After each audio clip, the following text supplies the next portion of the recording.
ثم جعلناک علی شریعۃ من الامر، اے نبی علیہ السلام بنی اسرائیل کے بعد ہم نے آپ کو ایک پختہ دین کے اوپر حکم دے کر بھیجا، فاتبعها، تو اے نبی آپ اس کی پیروی کریں شریعت کی جو ہم نے آپ پہ نازل کی ہے، ولا تتبع اهواء الذین لا يعلمون، اور اے نبی صلی اللہ علیہ وآلہ وسلم جو لوگ اپنی خواہشات کی پیروی کر رہے ہیں آپ نے ان کے پیچھے نہیں چلنا، آپ نے اللہ کی وحی کے پیچھے چلنا ہے۔ نبی کو بھی حکم ہے کہ انہوں نے اللہ کی وحی کے پیچھے چلنا ہے، تو باقی کس کھاتے میں؟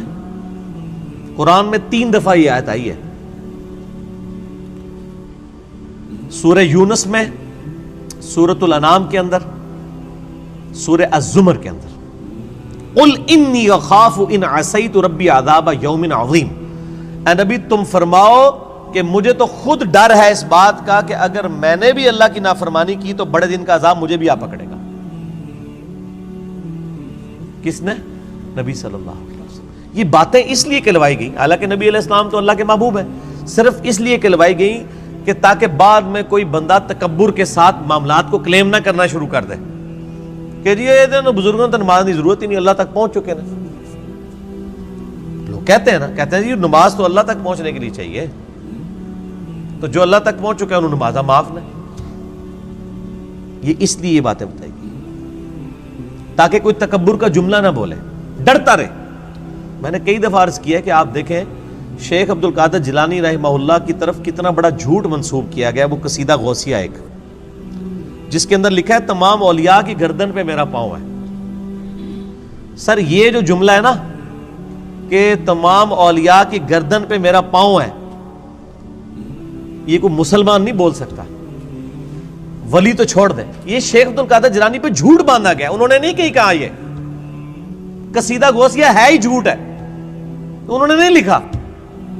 اللہ کا نیک بندہ تو ہر وقت ڈرتا رہتا ہے، وہ یہ فرعونی الفاظ یہ تو فرعون بولے گا کہ میرا لوگوں کے گردن پہ پاؤں ہے۔ کیا حضرت ابوبکر صدیق نے کہیں بولا ہے یہ کہ تمام صحابہ کی گردن پہ میرا پاؤں ہے؟ صحابہ کے سردار کون ہے؟ ابوبکر صدیق۔ یہ کہتے ہیں کہ عبد القادر جیلانی اولیاء اللہ کے سردار ہیں۔ اگر وہ سردار ہیں تو اس قسم کا فرعونی جملہ بولیں گے کہ اولیاء کی گردن پہ میرا پاؤں ہے؟ استغفر اللہ۔ یہ جملہ بولتے ہی بندہ اپنے ایمان کی فکر کرے، یہ سب کا سب فراڈ ہے، یہ ہے ہی جھوٹ ہے، انہوں نے نہیں بولا۔ انہوں نے جو کچھ بولا ہے وہ میں آپ کو بتاتا ہوں۔ ان کو کسی نے آ کے بتایا کہ عبد القادر عید کا چاند نظر آ گیا، انہوں نے کہا میری عید تو اس دن ہوگی جس دن میں اپنا ایمان بچا کے قبر میں اتر جاؤں۔ سر جو اللہ کا ولی ہوتا ہے اس کو اپنی فکر لگی رہتی ہے، وہ اتنا اکڑ خون نہیں ہوتا کہ لوگوں کو کہتا پھرتا ہے، یہ سب جھوٹ ہے۔ اور جو انسان اپنا پیشاب نہیں روک سکتا کوئی جملہ بول سکتا ہے کہ تمام اولیاء کی گردن میں میرا پاؤں ہے؟ دنیا کا کوئی ولی، کوئی بزرگ اپنا پیشاب روک سکتا ہے؟ Not at all. اگر کوئی ہے تو آئیں، لائیں ہمارے سامنے پیش کریں، پیشاب روک کے بتائے کوئی۔ انسان تو اتنا کسپرسی کے حالت میں۔ اسی لیے دیکھیں کہ آپ لوگ جب بیمار ہوتے ہیں آپ کو اٹھا کے ان کے پاس لے جاتے ہیں، اور یہ لوگ بیمار ہوتے ہیں تو یہ شفا انٹرنیشنل میں علاج کرا رہے ہوتے ہیں۔ آپ کے جب پیر صاحب بیمار ہوتے ہیں ان کو اسپتال نہ لے کے جایا کرو، ان کو بھی پھر کسی مزار پہ ہی لے جایا کرو نا، نہیں لے کے جاتے۔ یہ آپ کو انہوں نے چکر چلائے ہوئے سارے، ان کو پتہ ہے کچھ نہیں ہونا۔ میں تو جتنے بڑے بڑے ادھر دیکھتا ہوں نا، سب کے آپریشن ہاسپٹلز میں ہو رہے ہوتے ہیں، اور عام ہاسپٹل میں نہیں، آغا خان ہاسپٹل میں، شفا انٹرنیشنل میں، جدھر ہم لوگ تو ایک دن کی فیس نہیں دے سکتے۔ تو سر یہ تو بزرگ ہیں نا، یہ کیوں اسپتالوں میں علاج کراتے ہیں؟ یہ تو لوگوں کو پھوکے مار کے صحیح کر رہے ہوتے ہیں۔ اپنے آپ کو بھی ٹھیک کریں، اپنا پیشاب بند ہوتا ہے، اپنے گردے خراب ہوتے ہیں تو ٹھیک کریں نا، پھوک مار کے۔ ڈاکٹروں کے پاس کیوں جاتے ہیں؟ پھر تو اس کا مطلب یہ ہے کہ ڈاکٹر ان سے بڑے بزرگ ہیں نا، جو بزرگوں کو بھی ٹھیک کر رہے ہیں۔ ٹھیک ہوگا؟ وہ سب اللہ کے بندوں گیم چلائی ہوئی ہے۔ اللہ سے مانگے، اسباب اختیار کریں۔ دوائی کرنا سنت ہے اور دوائی پہ یقین نہ رکھنا فرض ہے۔ اسباب آپ نے اختیار کرنے ہیں۔ پانی کے بغیر پیاس نہیں بجھے گی، یہ سبب ہے، لیکن پانی پینے کے بعد بھی کوئی گارنٹی نہیں کسی کی پیاس بجھ جائے۔ گنہگار بندے کی موت کا وقت قریب آتا ہے نا، تو روایتوں میں آتا ہے کہ اسے اگر سمندروں کا پانی بھی پلا دیا جائے نا، اس کی پیاس نہیں بجھے گی، جب اللہ ہی نے پیاس نہیں بجھنے دینی۔ تو سبب یہی اختیار کریں گے، لیکن نظر مسبب الاسباب پہ۔ اللہ اکبر. انہم لن یغنوا عنک من اللہ شیئا، یہ لوگ اللہ کے مقابلے پر اے نبی علیہ السلام آپ کو کچھ فائدہ نہیں پہنچا سکتے. وَإِنَّ الظَّالِمِينَ بَعْضُهُمْ أَوْلِيَاءُ بَعْضٍ، اور ظالم لوگ بعض کے دوست ہیں. وَاللَّهُ وَلِيُّ الْمُتَّقِينَ، جبکہ اللہ جو ہے وہ پرہیزگاروں کا دوست ہے. جس طرح کافر ایک دوسرے کو سپورٹ کرتے ہیں، اللہ تعالیٰ بھی اپنے بندوں کو سپورٹ کرتا ہے. لیکن وہ اللہ کا بندہ بنے، فرعون نہ بنے. اللہ کا بندہ کون ہوتا ہے؟ جو لوگوں کو اللہ کے ساتھ جوڑتا ہے، جو اپنے ساتھ جوڑے، اپنی عبادت کروائے، اپنے سامنے جھکوائے، اپنے پاؤں چموائے. وہ تو اپنی عزت کروا رہا ہے. ترمذی میں حدیث ہے، انس بن مالک کہتے ہیں کہ نبی علیہ السلام کے استقبال میں ہم کھڑے نہیں ہوتے تھے، کیونکہ آپ نے منع کیا تھا. ہم اس کو برا سمجھتے تھے. ہزاروں صحابہ کی موجودگی میں نبی علیہ السلام تشریف لاتے تھے، آپ کے استقبال میں کوئی نہیں کھڑا ہوتا تھا. یہاں ایک چھوٹا سا یعنی لوگوں کا بنایا ہوا بزرگ جو لوگوں کے نذرانے پہ اپنی گاڑی چلا رہا ہوتا ہے، لوگوں کے نذرانے پہ اس کی گزر بسر ہو رہی ہوتی ہے، وہ کسی مسجد میں چلا جائے، لوگ کھڑے ہو کے نعرے مارنا شروع کر دیتے ہیں. اور کدھر نعرے مارے ہوتے ہیں؟ مسجد میں. گھر اللہ کا ہے اور تعظیم کس کی ہو رہی ہے؟ اس مخلوق کی جو وہ نعرہ مارنے والوں کے چندے پہ چل رہی ہے. اسی لیے میں کہتا ہوں نا، لوگوں نے وہ گاڑیوں کے پیچھے لکھوایا ہوتا ہے نا، نگاہ مرشد. مرشد کو بھی چاہیے وہ اپنی گاڑی کے پیچھے لگوائے نذرانہ مریدین. آپ آج نذرانے بند کریں، ان کا تو کوئی سورس آف انکم ہی نہیں ہے. اکثریت کا کوئی سورس آف انکم نہیں ہے. نہ ان کے بچے پڑھے لکھے ہوتے ہیں، نہ یہ خود پڑھے لکھے ہوتے ہیں. ان کو 10,000 کی نوکری نہیں کہیں مل سکتی، لیکن سٹیٹس وہ روزانہ کے لاکھوں روپے خرچ کر رہے ہوتے ہیں. کہاں سے؟ آپ سے. تو صرف ان کو چاہیے نا، جب اپنی گاڑی میں بیٹھیں تو گاڑی کے پیچھے لکھے مریدین کے نذرانوں کی برکت سے. آزا بن فضل ربی تے نہ انہیں لکھنا تے نہ مرید نے لکھنا ہے. وہ تو توفیق نہیں کسی نے ہونی. اصل تو یہ ہونا چاہیے آزا بن فضل ربی.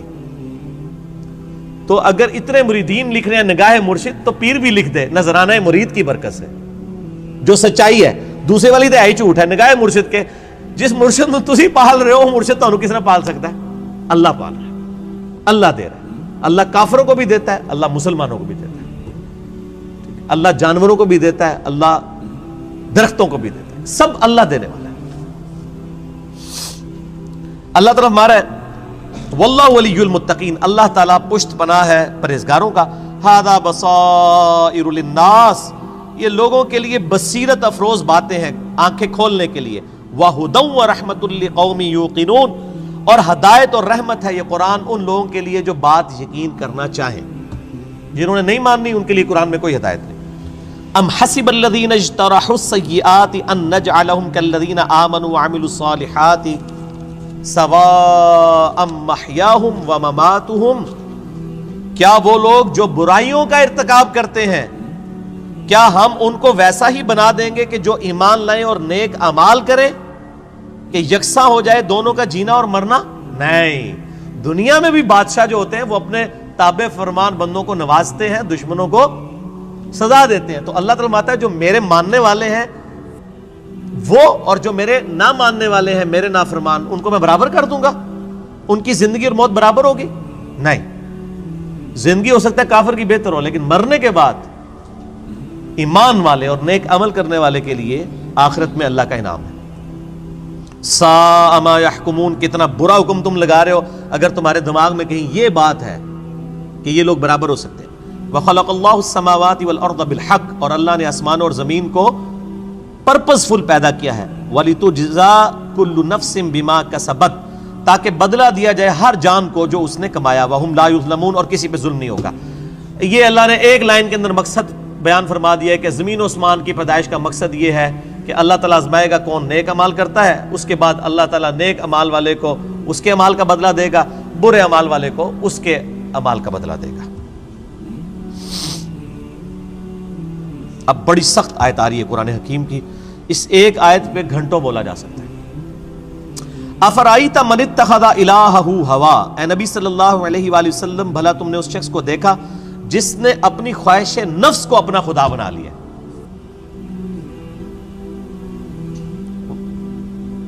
وَأَضَلَّهُ اللَّهُ عَلَىٰ عِلْمٍ، اور اللہ نے اس کے علم کے باوجود اسے گمراہ کر دیا.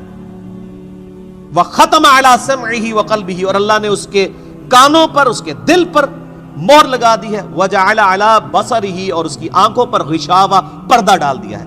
فمن یہدہ من بعد اللہ افلا تذکرون، تو بتاؤ اب اللہ کے بعد کون ہے جو اس کو ہدایت دے؟ کیا تم غور نہیں کرتے؟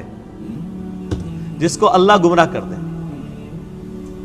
من یہدہ اللہ فلا مضل لہ، جسے اللہ ہدایت دے اسے گمراہ نہیں کر سکتا، ومن یضلل فلا ہادی لہ، اور جسے اللہ گمراہ کر دے اسے کوئی ہدایت نہیں دے سکتا۔ تو اللہ تعالیٰ فرما رہا ہے کہ ایسا شخص جو اپنی خواہش نفس کی پیروی کرتا ہے، تو اگرچہ اس کے پاس علم بھی ہوتا ہے پھر بھی وہ بہرا، اندھا اور گونگا ہو جاتا ہے، حق بات قبول نہیں کرتا، کیونکہ اللہ اسے گمراہ رہنے دیتا ہے کہ اس کے پاس علم تھا، اس کے باوجود اس نے اس علم کا فائدہ نہیں اٹھایا۔ ایک بندے کے پاس علم ہے کہ اگر میں بلڈنگ کے 10ویں فلور سے باہر چھلانگ لگاؤں تو مر جاؤں گا، یہ پتہ ہے ایک بندے کو، وہ پھر بھی چھلانگ لگا دیتا ہے، تو پھر کیا ہوگا؟ مر جائے گا۔ یہی حال اس شخص کا ہے کہ جس کو قرآن و سنت کا علم دیا گیا لیکن اس پہ عمل نہیں وہ کر رہا۔ اسے ہم کہتے ہیں قرآن میں لکھا ہے ایاک نعبد و ایاک نستعین، صرف اللہ ہی کو پکار، وہ کہتا ہے نہیں میرے بابے کہتے ہیں بابوں کو پکارو۔ اب علم تھا اس کے پاس، گمراہ ہو گیا، اللہ کی بات نہیں مانی۔ ایک بندے کو بتایا بھی بخاری مسلم میں نماز کا طریقہ رکوع میں جاتے وقت اور رکوع سے اٹھتے وقت رفع الیدین کے ساتھ لکھا ہے، نہیں مانا۔ ایک بندے کو بتایا کہ تم ہر مہینے 11ویں دیتے ہو، جبکہ 11ویں والے پیر کی جو اپنی کتاب ہے غنیت الطالبین، اس میں نماز کا طریقہ وہی لکھا ہے جو بخاری مسلم میں لکھا ہوا ہے، وہ کہتا ہے میں نے رفع الیدین نہیں کرنا۔ تو ضد کا تو کوئی علاج نہیں ہے۔ یہ وہ لوگ ہوتے ہیں جو علم کے باوجود گمراہ ہو جاتے ہیں۔ علم ہے، اسی لیے ہم اکثر وہ لوگ کہتے ہیں وہ ایڈے بڑے وہ مولویوں کو نہیں پتہ لگا، وہ پاگل نے، تو انہوں پتہ سمجھ آ گیا۔ تو ان کو بتائیں آپ جن علماء کہہ رہے ہیں اتنے بڑے بڑے، آپ کے مخالف اپنے علماء کو اتنے بڑے بڑے کہتے ہیں اور آپ کے علماء کو جاہل کہتے ہیں۔ بریلوی دیوبندیوں کو گستاخ رسول کہتے ہیں کہ نہیں؟ تو کیا دیوبندیوں کے علماء علماء نہیں ہیں؟ اور دیوبندی بریلویوں کے علماء کو مشرک کہتے ہیں کہ نہیں؟ تو کیا بریلویوں کے علماء علماء نہیں ہیں؟ سنی شیعہ کے علماء کو، شیعہ سنیوں کے علماء کو، اہل حدیث ان کو، یہ سارے اہل حدیث کو گمراہ کہتے ہیں کہ نہیں؟ ہم کہتے ہیں شاید ساری صحیح کہہ رہے ہو، لگ ایسے ہی رہا ہے کہ آپ اپنے آپ کو کتاب و سنت کے سامنے پیش کرنے کے لیے تیار ہی نہیں ہو۔ اگر کسی کو بات پتہ چلے وہ اللہ کا شکر ادا کرے، جی میرے تک بات پہنچ گئی، مجھے اس سے کوئی غرض نہیں ہے کہ دنیا کیا کر رہی ہے، مجھے صرف اس چیز سے غرض ہے کہ میرے نبی نے کیا مجھے حکم دیا ہے صلی اللہ علیہ وآلہ وسلم۔ اور نبی جو امت کو دے کے گئے ہیں کوئی بابا نہیں دے کے گئے۔ حجۃ الوداع کے موقع پہ کیا فرمایا؟ میں اپنے بعد تم میں 2 چیزیں چھوڑ کے جا رہا ہوں، کیا 2 بابے، 2 مولوی، 2 شیخ القرآن، 2 بزرگ، 2 صوفی؟ نہیں، کہا اللہ کی کتاب، اس کے نبی کی سنت، اس کو پکڑو گے ہدایت پہ رہو گے، اس کو چھوڑ دو گے گمراہ ہو جاؤ گے۔ تو دین تو یہ ہے۔ ایک بندہ آپ کو قرآن سکھا تو رہا ہے لیکن خود قرآن پہ عمل نہیں کر رہا، تو اس کا قرآن کا سکھانا کیا ہے؟ میں آپ کو کلمہ پڑھا کے مسلمان کر دوں، جب آپ مسلمان ہو اور میں آپ کو بتاؤں کہ یہ اللہ کی کتاب ہے، آپ کتاب کھول کے مجھے کہیں گے آپ نے مجھے مسلمان تو کیا ہے لیکن اس کتاب میں جو کچھ لکھا ہے آپ تو اس پہ عمل ہی نہیں کر رہے، تو آپ اس کو کیا یہ کہیں گے کہ میں تمہیں کلمہ پڑھایا اس واسطے میں جو کہوں گا وہی صحیح ہے، یہ کہیں گے یا قرآن کو مانیں گے؟ کلمہ پڑھانا تو اپنی جگہ ہے، بخاری مسلم میں حدیث ہے اللہ تعالیٰ فاسق سے، بدکار شخص سے بھی دین کا کام لے سکتا ہے۔ اگر کسی نے کسی کو کلمہ پڑھایا یہ اس کی بزرگی کی دلیل نہیں ہے۔ اگر کوئی کہتا ہے آج ڈاکٹر ذاکر نائک نے ہزاروں لوگوں کو کلمہ پڑھایا ہے، بریلوی دیوبندی اس کو بزرگ کیوں نہیں مان لیتے؟ پھر تسی بھی جھوٹ مارنے بند کر دو، 90 لاکھ نو کلمہ پڑھایا ہے، ادو تو 90 لاکھ بادی کوئی نہیں سی۔ اگر آپ نے کلمہ پڑھانے کو کسی کی بزرگی ماننا ہے تو ڈاکٹر ذاکر نائک نے ہزاروں لوگوں کو کلمہ پڑھایا ہے نا، تو کیا بریلوی دیوبندی اور شیعہ مان لیں گے اسے بزرگ؟ تو سر بریلوی دیوبندی اگر اپنے بابوں کو کہتے ہیں اتنوں کو کلمہ پڑھایا تو تسی بھی اپنے بوجھے چ رکھو، پھر وہ کہنے کے نہیں جی کلمہ پڑھانے نال کیا ہوتا ہے تے وہ بد عقیدہ ہے نا، تو سر تسی بھی تواڈے کلمہ پڑھانے نال کیا ہوتا ہے، تواڈے بھی اگر بد عقیدہ نے تو کوئی فرق نہیں پڑتا۔ فرق کس سے پڑتا ہے؟ قرآن و سنت سے۔ اللہ کے نبی کے قدموں تک پہنچو، کسی بابے کے قدموں تک نہیں۔ اس لیے فرمایا تم میں 2 چیزیں چھوڑ کے جا رہا ہوں، اللہ کی کتاب، اس کے نبی کی سنت، قیامت تک کے لیے 2 چیزیں، جو اس پہ عمل کرے گا ہمارے سر کا تاج ہے، اور جو عمل نہیں کرتا گستاخ رسول ہے. اصل میں گستاخ وہ ہے. ٹھیک ہو گیا جی؟ آگے چلیں. اللہ تعالیٰ فرماتا ہے وَقَالُوا مَا هِيَ إِلَّا حَيَاتُنَا الدُّنْيَا، اور یہ لوگ تو کافر کہتے ہیں کہ بس دنیا کی زندگی ہے، نموت وَنَحْيَا، ہم اسی میں مرتے ہیں اور جیتے ہیں، وَمَا يُهْلِكُنَا إِلَّا الدَّهْرُ، اور ہمیں جو ہلاک کرتا ہے نا وہ زمانے کی گردش کرتی ہے، یعنی جب ٹائم پورا ہوتا ہے تو ہم مر جاتے ہیں. کوئی یہ زندگی موت کا نظام کسی خدا نے کنٹرول نہیں کیا ہوا، نہ قیامت قائم ہونی ہے، نعوذ باللہ. وَمَا لَهُم بِذَلِكَ مِنْ عِلْمٍ، حالانکہ ان کے پاس علم کی رتی بھی نہیں ہے. اگر ان کے پاس علم ہوتا تو ان کو پتا چلتا ہے یہ نظام کسی کے بنانے سے بنایا گیا ہے. انہم الا یظنون، بس یہ اٹکل پچو چلا رہے ہیں. وَإِذَا تُتْلَى عَلَيْهِمْ آیاتنا، جب ان پہ ہماری آیات پڑھی جاتی ہیں، بینات، روشن آیات، ما کان حجتہم، تو یہ کوئی اور حجت نہیں کرتے سوائے ایک حجت کے، الا ان قالوا ائتوا بآبائنا ان کنتم صادقین، یہ کہتے ہیں اگر تم سچے ہو تو ہمارے مرے ہوئے باپ دادا کو زندہ کر کے لے آؤ. ہمارے باپ دادا قبروں سے نکل کے یہ بات ہمیں کہیں کہ نبی اللہ کا نبی ہے تب مانیں گے، قرآن کو ہم نے نہیں ماننا. یہ کافروں کی دلیل تھی، اور یہ ساری کافروں والی روش آج بھی جاری ہے. ہم کسی کو بتاتے ہیں نا قرآن میں یہ لکھا ہوا ہے، وہ کہتے ہیں یہ جو قبر میں چلا گیا نا یہ تو کچھ اور بتا کے گیا. تو یہ نکل کے اگر ہمیں کہے، دیکھ لو کافر بھی یہ کہہ رہے ہیں تے پائی اور نہ سی انہوں نے قبرہ تو باہر کاٹ سکنے ہیں، اسی تو وہی دسنا جو اللہ نے نبی دس کے گئے نے قرآن پاک، اور قیامت تک کے لیے محفوظ صرف اللہ کی کتاب ہے. کسی بزرگ کی تعلیمات بھی محفوظ نہیں ہے. اتنے جھوٹ بزرگوں کے اوپر باندھے گئے ہیں. اسی لیے قرآن پاک میں کئی جگہ ہے کہ بزرگ قیامت والے دن خود اپنے ماننے والوں کے دشمن ہو جائیں گے. 2.25 ارب عیسائی کہہ رہے ہیں حضرت عیسیٰ اللہ کے بیٹے ہیں، تو حضرت عیسیٰ ان لوگوں کے دشمن بنیں گے کہ نہیں؟ کیونکہ حضرت عیسیٰ کی تو یہ تعلیمات نہیں ہے. شیخ عبد القادر جیلانی کی کہیں یہ تعلیمات نہیں کہ آپ کو المدد یا غوث اعظم دستگیر شیئا للہ، کہیں ان کی تعلیمات نہیں. تو شیخ عبد القادر جیلانی دشمن بنیں گے. مولا علی علیہ السلام کی کہیں تعلیمات نہیں ہے کہ تم مجھے یا علی مدد کہہ کے پکارو. ان کی تعلیمات یہی ہے ایاک نعبد و ایاک نستعین. مولا علی بھی اللہ کو پکارتے تھے، مولا علی کا ماننے والا بھی وہی ہوگا جو اللہ کو پکارے گا.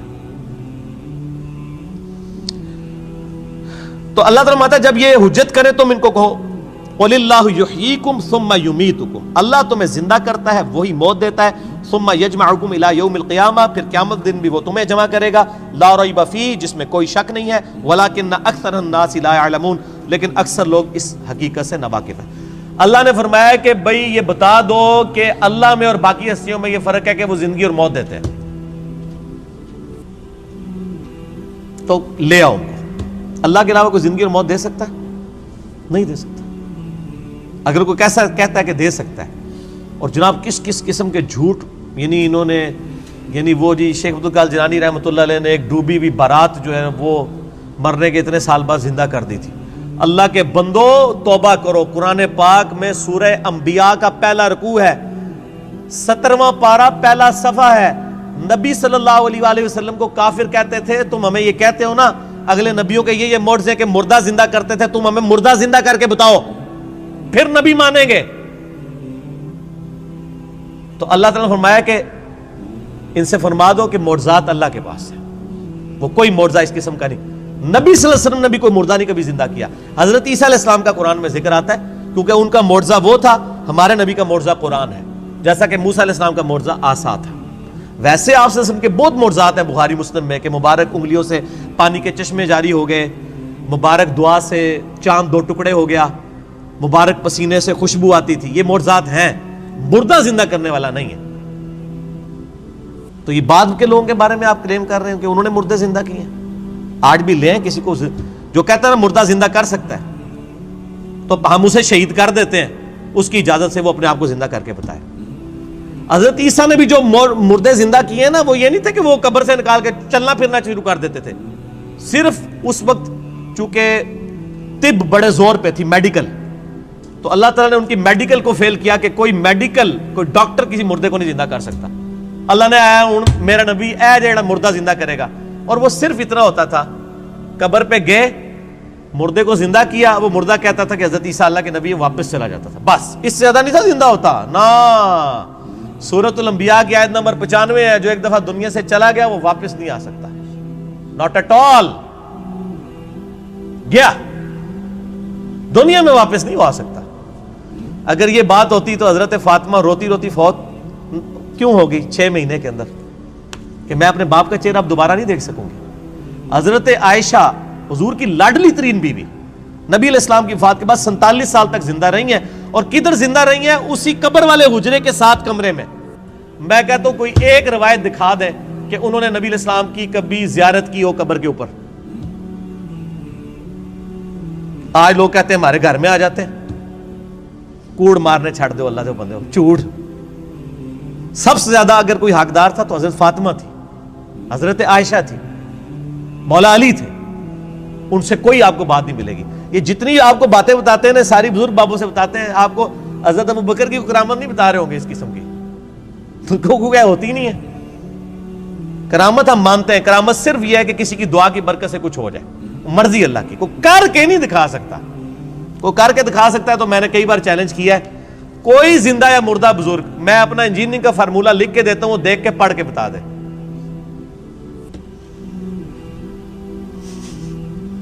وہ جن کو چیلنج دے رہے ہوتے ہیں وہ کہتے ہیں نہیں یار نہیں پڑھ سکتے ہو. اللہ تو پڑھ سکتا ہے نا, میں اگر کوئی فارمولہ لکھوں اللہ تو پڑھ سکتا ہے نا. اگر آپ مانتے ہیں کہ اللہ ان کو پڑھاتا ہے, اللہ ان کو سب کچھ اللہ دیتا ہے, تو پڑھن نہ پھر. اور میں تو اس سے بڑی بات کرتا ہوں, ان کی آپ نمازیں سنیں, یہ نماز بھی صحیح نہیں پڑھتے ہوتے. میں نے کئی لوگوں کی نمازیں سنی ہیں, نماز غلط پڑھ رہے ہوتے ہیں. ایو النبیوں کو میں نے بتایا نا, ادھر ایک بہت بڑے پیر صاحب تھے جیل میں نام نہیں لیتا. ایک دن میں نے ان کی نماز سنی, ہم وہ بھی شغل ملے میں بیٹھ گئے نماز سنانے کے لیے. نماز میں پڑھ رہے ہیں السلام علیکہ ایھا النبی. مرید ہزاروں ہے جن کو انہوں نے جنت میں لے کے جانا ہے, نماز ایھا النبی 25-30 بندوں کی موجودگی میں. اور بھی بڑی غلطی تھی, یہ موٹی سی مجھے یاد رہ گئی. میں کہ یہ کیا پڑھ رہے ہیں؟ وہ بچپن سے نماز یاد کی تھی, اسی طرح چل رہی تھی. باقی عین ہا تو ہے ہی کوئی نہیں تھا نا, وہ تو چھڈ ہی دو, وہ تو میں گل ہی نہیں کہ میں زبر زیر کی غلطیاں. ایھا النبی. اور یہ وہ ہیں جو کہہ رہے ہیں اسی جناب تہاڈا بیڑا تار دینا. نماز نہیں آتی, دعوے. میرے پاس کئی لوگ آتے ہیں نہیں وہ ہمارے سلسلے میں بیعت ہو جائیں. میں نے کہا آپ کا پیر مجھے صرف یہ 17 اذکار جو فرض نماز کے بعد کے ہیں نا, وہ مجھے زبانی سنا دے, میں بیعت ہو جاؤں گا. آج تک دنیا کا کوئی پیر سامنے نہیں آیا. 17 اذکار ہیں فرض نماز کے بعد. لوگوں کو کتنے آتے ہیں؟ 4 یا 5. آیت الکرسی, تسبیح فاطمہ, اللہ اکبر, استغفر اللہ, اللہم انت السلام. تو آڑی گنتی مک جانی ہے 5 تو بعد.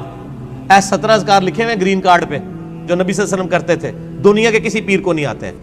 وہ 24 اذکار بلو کارڈ پہ لکھے ہوئے ہیں جو صبح و شام کے اذکار ہیں نبی علیہ السلام کے. کتنی مشکل دعائیں ہیں بخاری مسلم میں, کسی پیر کو نہیں آتی ہیں. میں اس سے بڑا چیلنج کہتا ہوں, یہ دیکھ کے پڑھ کے بتا دیں.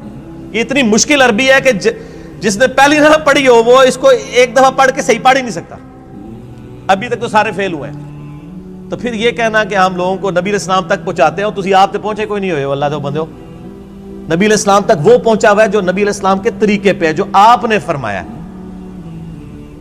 جو آپ نے وظیفے بتائے ہیں.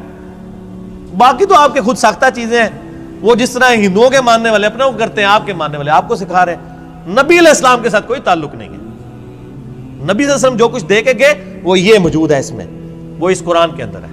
باقی سب کچھ آپ کے بابوں نے آپ کو دیا ہے, اس کا دین سے کوئی تعلق نہیں. ٹھیک ہو گیا جی. اور ویسے بابوں کے اوپر کوئی ناراض بھی نہیں ہونا چاہیے, کیونکہ سارے ایک دوسرے کے بابوں کو نہیں مانتے. جب سارے ایک دوسرے کو نہیں مان رہے ہیں تو ہم کہہ رہے ہیں سارے ٹھیک کہہ رہے ہو, کسی کے بھی نہ مانو, ایک بندے کو اپنا امام بناؤ. امام اعظم محمد رسول اللہ صلی اللہ علیہ وآلہ وسلم صلاۃ تسلیما کثیرا کثیرا. ٹھیک ہو گیا.